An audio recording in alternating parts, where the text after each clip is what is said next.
the county executive, Oneida County Executive Anthony Picente. Good morning. Good morning. I don't want you to think that adding you to my Monster Mash parody was an afterthought, but it kind of was. I felt a little bad. I was waiting, yeah. and but then I got in at the end. So, and I didn't want to bring. I refused to be that guy that was going to drag Chief Sheriff Mashal into something he didn't belong into. So I purposely didn't put him in. Well, I mean, you're the first. Well, you're the first one because I think I've been involved. I mean, there's so many people that I come across in everything I do each day and traveling around the county and whatever. Think I'm running because everybody at least has mentioned my name. I know. So it's like everybody's running against me. It's almost, in some I fashion. hate to say, but they've taken the. They're using you as their Pelosi, your local Pelosi. Yeah, I guess. I mean, well, I'm sorry for that. I apologize. But no, but I just, I guess we'll see what happens next year. So. All right, I want to start right off. The last time we had you on, you said, I'm not going to weigh in on the congressional. Well, he said he wouldn't endorse. Are you endorsing? No, I'm not endorsing. Oh, you're not endorsing? You're not, no, okay. I'm not endorsing. No, I mean, look. Okay. But let me talk about that because everybody asks about where, but I made it clear and everybody knows, and there's issues there. It's no secret, but it's really about, it's not about the politics of the party in a sense. It's about who I can work with and who I do work with.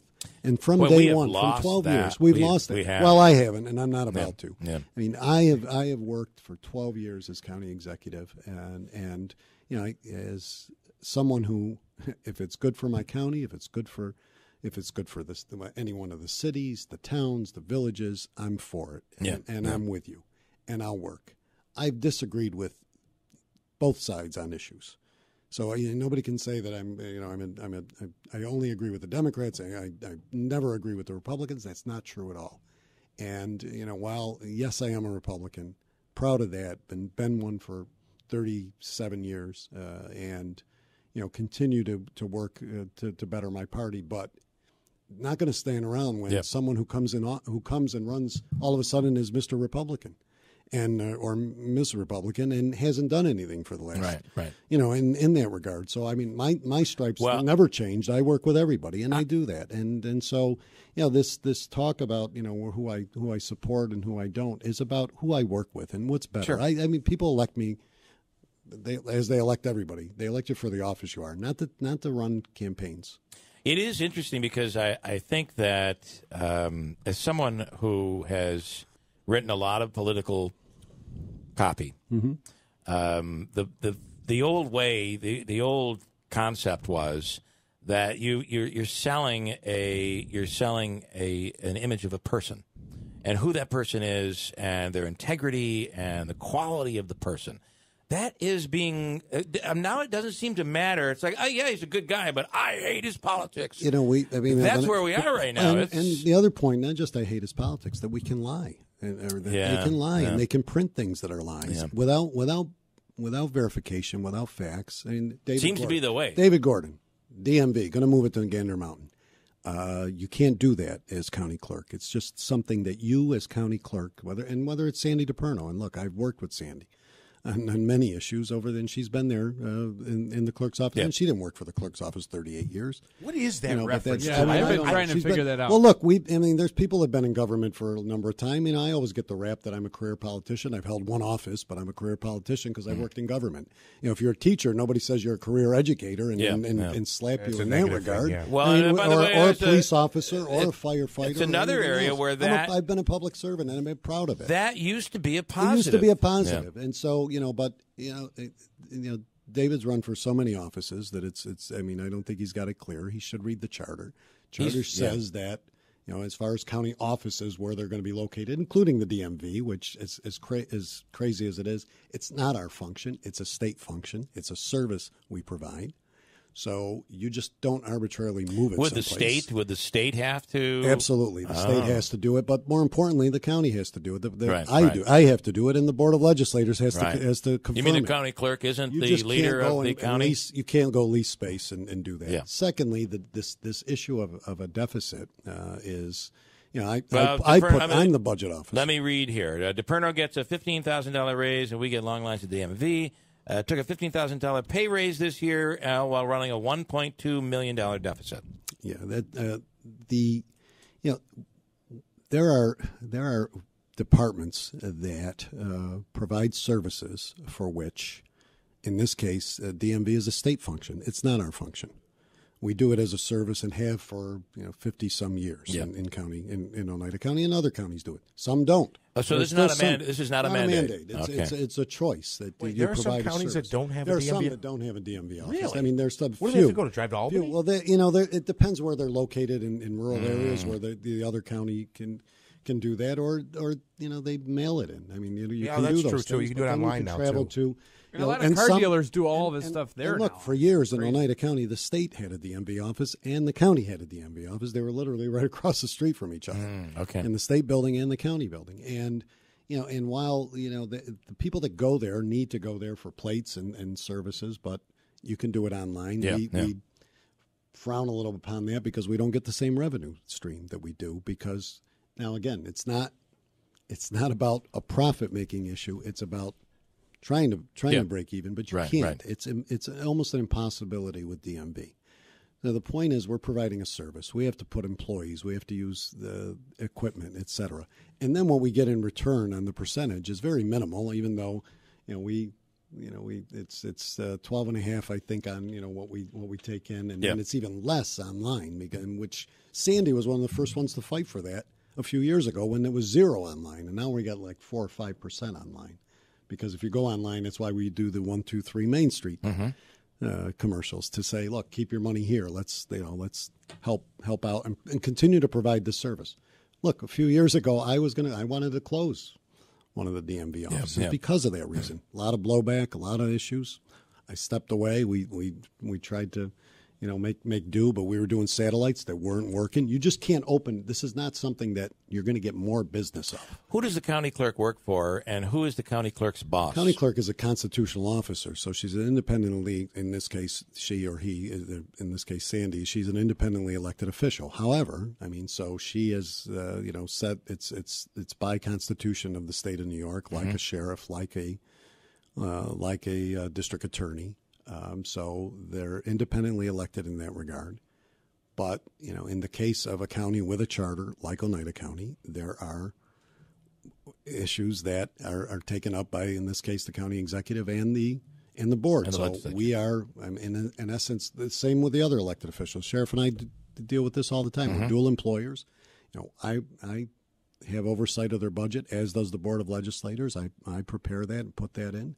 And the board ratifies that or amends it, as they are doing, they're doing now. So, that's where it comes. But when you come into these issues of whether, especially DMV, it's a service, and we provide that service. We're not losing money to this point of where it's we're doing a bad job of it. There's just so much to go, and with the costs that we have to incur, we provide a direct service to the people of this county.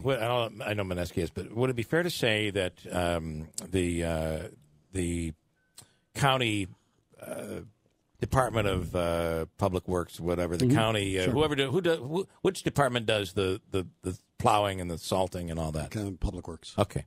Would it be fair to say that they're working in a deficit? Or would it be that that's an expense sometimes that you have to live with? Sometimes we do.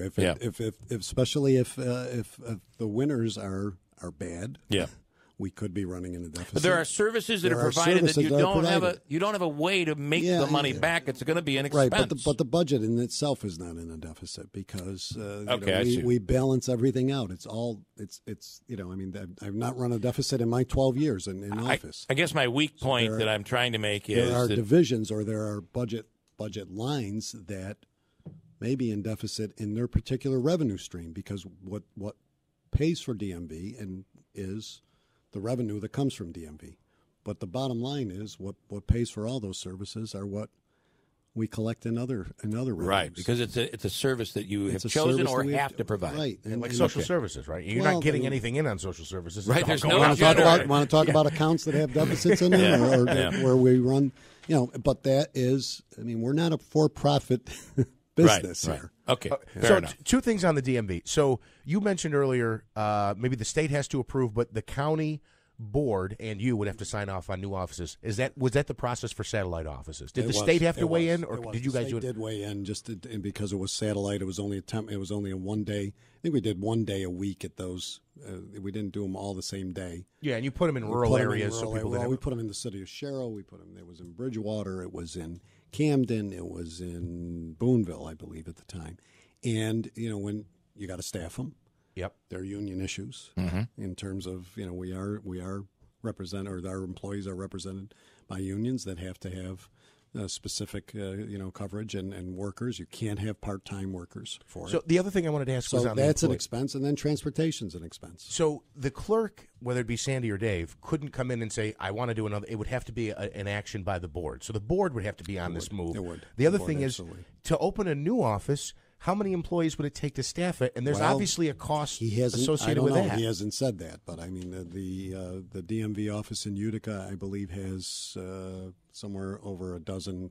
So if you were going to go employees. full throttle in New Hartford, you'd have to double it, right? You would have to duplicate. But again, in doing that, though, and this goes back to my initial point. So doing that, this is not a business that is going to grow because you're opening another office. You're just going to keep getting the same. So the cost that you're going to incur, if you did New Hartford, Utica, and Rome, full staffing or at least full time 5 days a week, offices, with the same hours, the revenue. You want to talk about a deficit in terms of that, because the revenue there's just so many registrations, license, and plates and all the things that go on, and a lot of people still do it online, which then doesn't impact those offices in any sense at all. So, adding another office to a service that it's not about.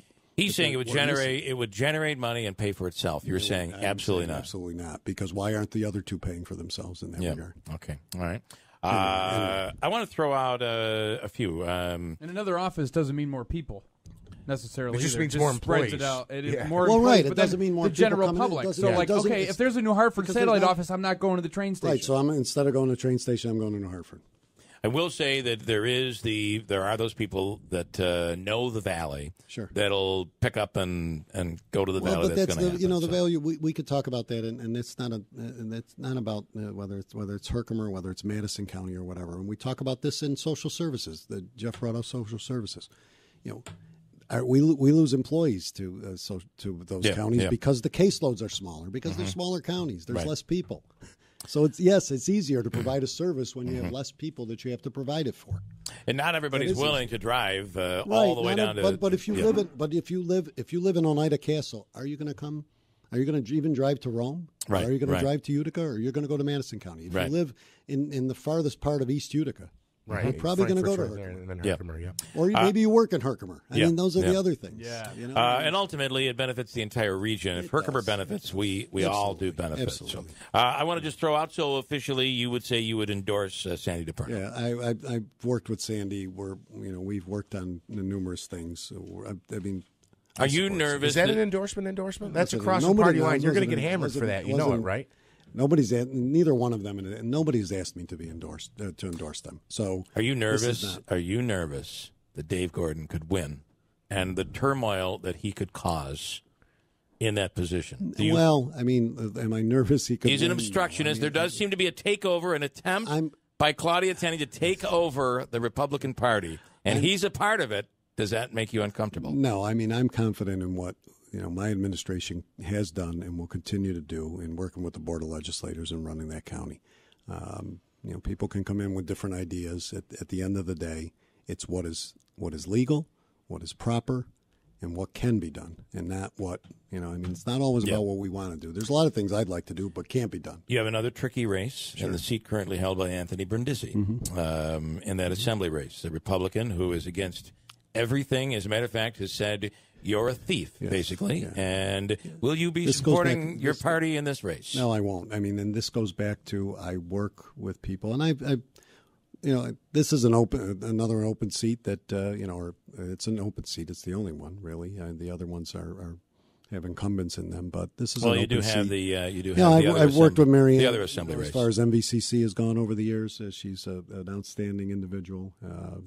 I haven't heard her say anything that's been contrary. I mean, I don't know where she stands on all the issues, so it's not about endorsing her or supporting her in that regard. It's about I just won't be supporting a guy who calls me a crook. I just won't be doing that. And I know the two of you have such a great relationship in the congressional race. I'm being sarcastic. Yeah, well, you do have a good relationship with Anthony Brindisi. Well, so. but it goes back to my very beginning of my, Anthony and I have worked. What I find when I've worked together for in the years he's been in. I got in office in 2007. He got in 2010.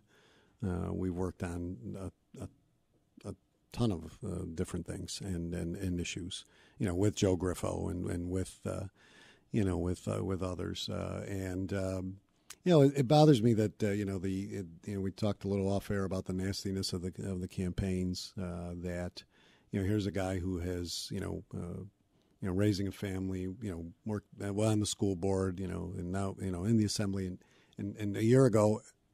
Everybody, he was doing a great job. All of a sudden, now he's a puppet for Nancy Pelosi and Andrew Cuomo. And I said this on the show the last time.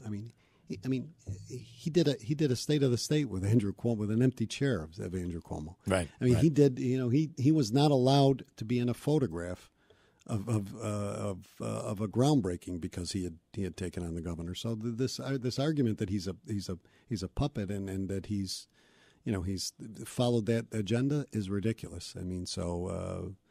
Again, in the case of he's not asked for my endorsement, and because I think Anthony knows, but then again, that's about his character. Yeah, I do want to say you talk about that, and I've heard a lot of listen, they've both been bad.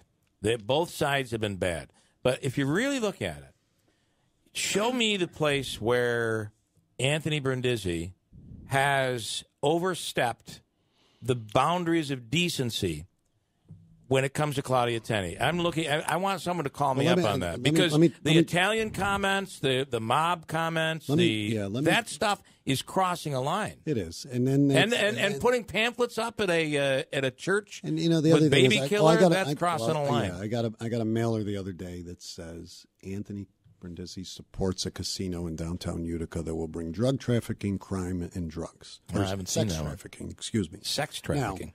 Now, first of all, Anthony Brindisi didn't propose the casino. I did. Yeah. Secondly, Anthony, has never said a word about it to the point of gotten in the mix because it wasn't his issue. Now, having said that, they're using those things against him that he has never said anything about. He has never pushed one way or another. He supported the U district in terms of concept and the agenda, but there's a point. There's one thing. The downtown hospital, of course, that's a whole nother issue that that we can get into on all of these candidates one way or another. I guess it's one area where you could say that he said some things that were disparaging. disparaging. What I've heard from Anthony, but that was private. But what I've heard from Anthony is what he's done. Yeah. And not what a president has done, and not what everybody, not what sounds good. I've heard what he's done, and I've seen what he's done. Yeah. In terms of firefighters and the cancer bill, in terms of taking on, tough issues like Spectrum, and in terms of, the degree program, for trades in the high schools, and the education funding. For what he's fought for education in this area. Every teacher should be supporting that. I want to know what everybody else has done, and I haven't heard that. I've only heard what. From the Congresswoman, what he's against or what he's going to do. Yeah. Which, how do you know what he's going to do, and what is assumed that he's going to do because of his party affiliation? Seems like you can't deny anymore. You can't say I'm not going to do this. I promise you, because no one will believe it. Right. Well, but it's the ridiculous thing is that you're accused of doing something that you're not there. You haven't done it. You said you're not going to do it. Yet it keeps coming up. I was finding it a little disturbing. There's two other casinos in Oneida County. Is there a huge sex trafficking and drug problem at the two casinos we have now? I think I got to put this to bed once and for all. There are no plans for a casino because it was a proposal that I put, and it's got shot down by numerous people. That's fine. We'll do it someplace else, and then when it goes someplace else, everybody will say, "Gee, we should have done that here." I do have to say, I've never seen so many political figures in this area run from a topic than the way they ran from your casino proposal. Everybody ran from it. Everybody came out against you on it. This year we'll probably bring in close to $18-19 million in terms of revenue that 4 years ago did not exist. Mm-hmm. Beer museum still moving forward? Yeah, I'm trying. I like to do that. Nexus is the real big piece that we got to get done. But that's something I'm waiting. I was waiting. I thought the governor would have done. Or at least we've been talking about, and that's that's another piece. It's like, tell me what you're gonna do.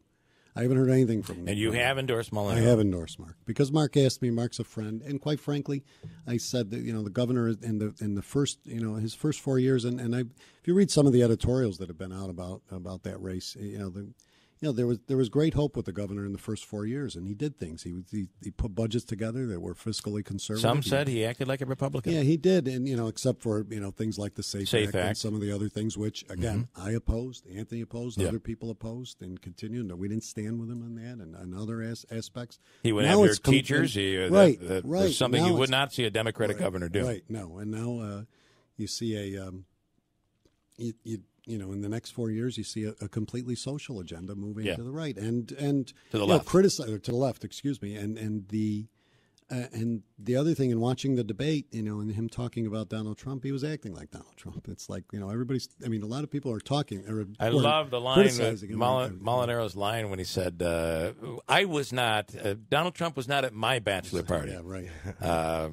And he was at Cuomo's, which was kind of interesting there. So we'll see what happens. I do think a bad moment for Molinaro was when he could not say he supported Donald Trump. Well, I get it. He's in New York City. But it's become a tough issue. I think his point is like ours. I mean, I support. I don't want the president to fail. I've said that when it was President Obama, when it was President Bush, when it was President Clinton. I mean, that's not in our best interest. Do I agree with everything? Of course not.